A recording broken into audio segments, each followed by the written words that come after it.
Good morning, students. Till now, we have studied about the long term goals or long period goals of planning. That are the goals which we are trying to achieve from last 70 years. In all the plans, we have included those goals. These are the prime goals of the economy. Now we will study about the short period goals or short period objectives. These goals or these objectives are there only for a short period. Short period, it means for 5 years. So these plans or these goals or these objectives are vary from plan to plan. It means in first plan there is another objective, other goal. In second plan there is another objective. In third plan something new is there. And how we decide these? We decide these on depending on the current needs of the economy.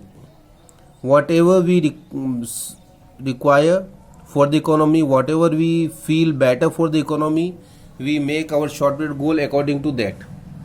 Just like if we are 50 years behind, if we are in 1970s, computer was not our priority, but if today we make a plan, computer will be our first priority, because today is the age of IT. So these plans depends on the current needs of the economy, or current situations of the economy and the world. So what were the different short term goals that we took as target? These are called the plan specific objective, plan specific goals. Just like when we started the first plan, when we initiated the first plan, that time our country was battling severe shortage of food grains. We have a great shortage of food grains. We were not growing the quantity which is required for the consumption of our countrymen. So our prime focus was there on higher agriculture production. We keep that as our prime goal.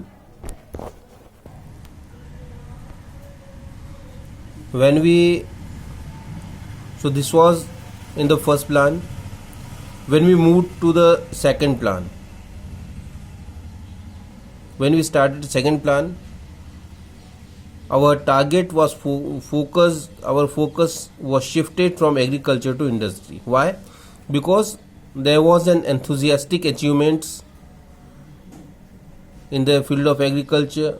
We increased our production, and though we were not self-sufficient, but we were producing a quantity which is almost covering up our needs. So we focused on industry in second plan. In third plan, when we done something good in the field of industry, then we tried to achieve self-sufficiency in food grain. So that was our prime focus in third plan. In fourth plan, we focused on price stability and full utilization of manpower. In fifth and sixth plan, our target was poverty, to eradicate poverty. In seventh plan, again stress on the need of greater employment opportunity. In the eighth plan, we reinforced the objective of full employment beside universalization of education. We have taken two targets there.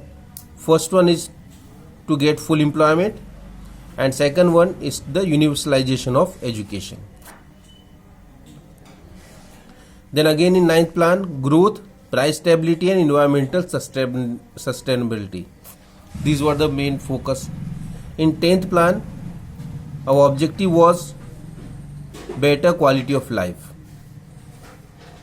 In 11th plan, it was poverty reduction, job creation, and protection of environment. These were the main objectives. In the 12th plan, we stressed the need for sustainable as well as inclusive growth. It means the growth which include everyone and which gives benefit to everyone.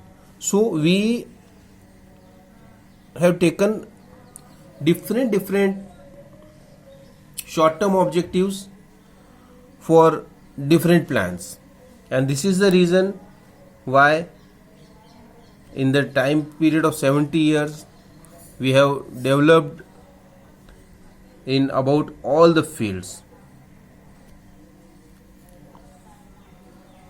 Just if we talk about the different plans, what were the objectives of the plans? In first plan, our objective was to increase agriculture production and equitable distribution of production income and wealth.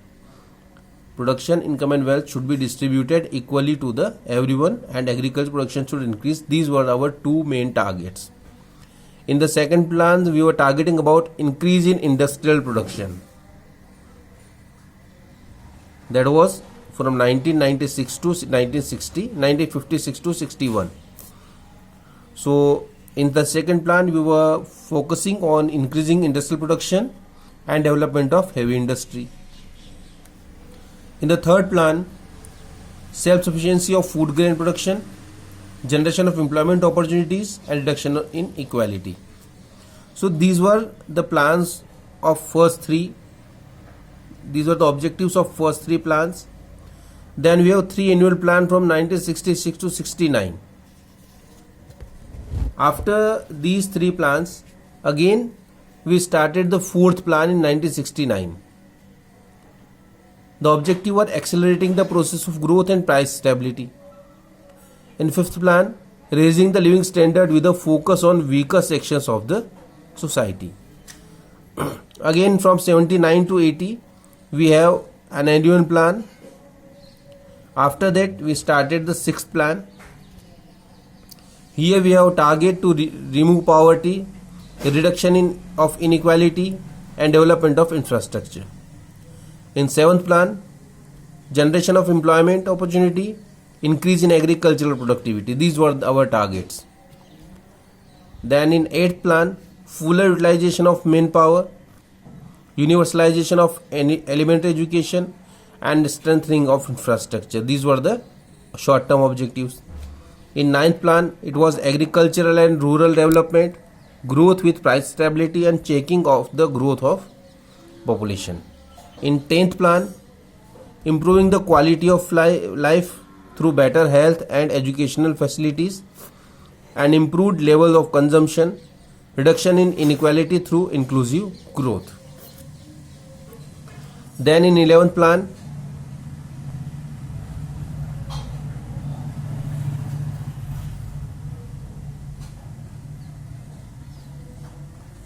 multiple targets covering not only growth but poverty reduction, improving quality of education, public and health services, strategy of second green revolution, and protection, generation high quality job, and protection of environment.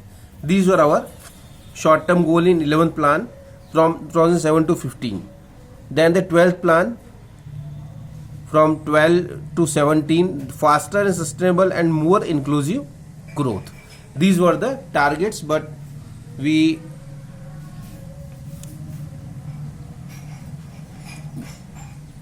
started a new concept of Niti Aayog from 2015, and the second plan was incomplete till that time.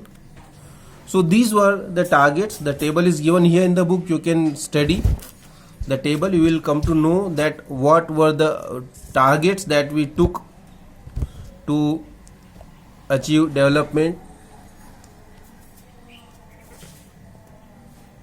What we see that short period objectives of plans are in synchronized with the long period objective of planning. These are in synchronized with the long term objective. It means they are going head to head. Depending upon our needs and means, our planners have been redefining the relative significance of different objective from plan to plan. Our planners, what they done, they redefined the significance, and with the significance and with the need of time, they revised the objective from plan to plan. On the whole, the focus has been on achieving better quality of life across all sections of society. This is called the inclusive growth, and this was our focus for the growth.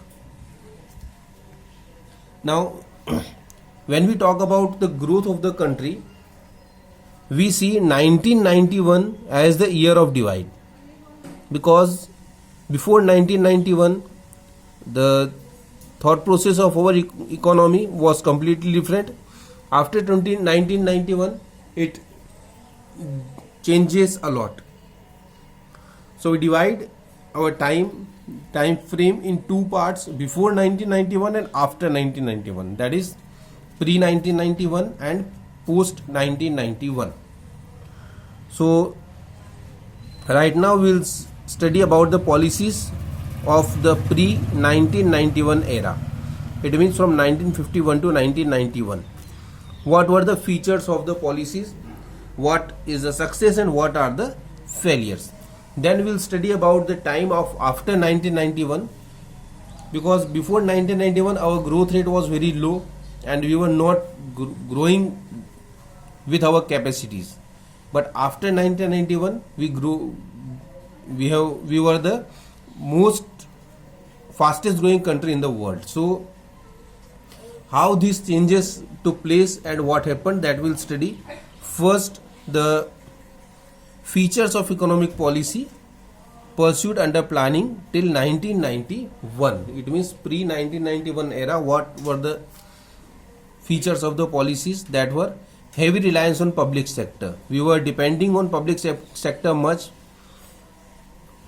It was that much that we have industrial policy resolution which were passed in 1956, and according to that resolution only 17 industries were reserved for public sector and 12 industries and marked for private sector. It means we were working more in public sector and we were working less in private sector.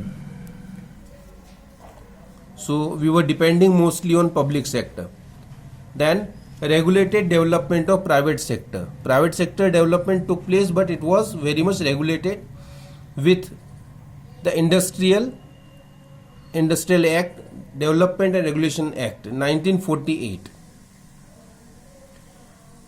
With that act, the industry owner, they need to take a lot of many licenses, and many type of registrations were to be done. Then we passed the Monopoly and Restrictive Trade Practices Act 1969. That was for the private sector to not to start monopoly in any field. Then what was our thinking is that economic power should not be concentrated in few hands. Then the protection of small scale industry and regulation of large scale industry. What we done? We promoted small scale industry because these are the labor intensive industries which give job opportunities to a lot of people. For that, MRTP, Monopolistic and Restrictive Trade Practices Act, helped a lot to us. What we were planning is that the most of the production should be done in small scale industries. For that we established an handloom board, silk board, to promote the production of these industries in foreign countries as well. Then development of heavy industry of strategic significance. Our focus was on the generation of electricity, engineering goods, iron steel industry. Why? Because these are of the strategic significance.